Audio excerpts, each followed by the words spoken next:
പഹൽഗാം ഭീകരാക്രമണത്തിൽ നേരിട്ട് പങ്കെടുത്ത ലഷ്കർ-ഇ-തോയ്ബ കമാൻഡറെ വധിച്ച സൈന്യം.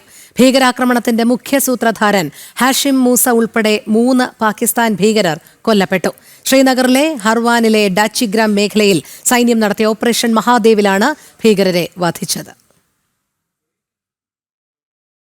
പഹൽഗാം ഭീകരാക്രമണത്തിന് ഓപ്പറേഷൻ സിന്ദൂറിലൂടെ രാജ്യം മറുപടി നൽകിയെങ്കിലും മതം ചോദിച്ചുകൊണ്ട് വിനോദസഞ്ചാരികളുടെ നെറ്റിയിലേക്ക് നിറയൊഴിച്ചവർ എവിടെയെന്ന ചോദ്യത്തിന് മറുപടിയാണ് ശ്രീനഗറിലെ ഹർവാനിലെ ഡച്ചിഗാം മേഖലയിൽ സൈന്യം നടത്തിയ ഓപ്പറേഷൻ മഹാദേവ്. ഇന്റലിജൻസ് റിപ്പോർട്ടുകളുടെ അടിസ്ഥാനത്തിൽ സൈന്യത്തിലെ ചിന്നാർ കോപ്സും 24 രാഷ്ട്രീയ റൈഫിൾസ് യൂണിറ്റും CRPFും ജമ്മു കശ്മീർ പോലീസും സംയുക്തമായി നടത്തിയ ഓപ്പറേഷനിൽ പഹൽഗാം ഭീകരാക്രമണത്തിന്റെ സൂത്രധാരൻ ഹാഷിം മൂസ ഉൾപ്പെടെ 3 പാകിസ്ഥാൻ ഭീകരരെ വധിച്ചു.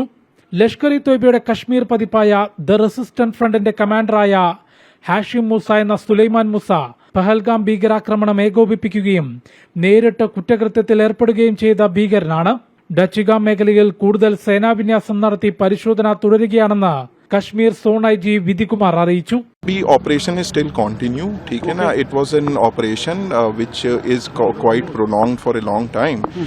And that is still continuing, but in which Jammu Kashmir Police, paramilitary and army, they have an exchange of fire in the higher reaches.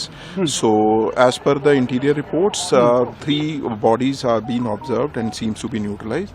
So this is all, but still it is operation. So I would not like to divulge much at this moment.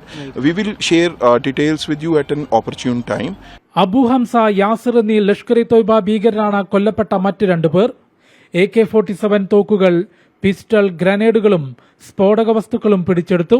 മറ്റൊരു ഭീകരാക്രമണത്തിന് തയ്യാറെടുക്കുന്നതിനിടയിലാണ് സൈന്യം ഭീകരരെ വധിച്ചത്.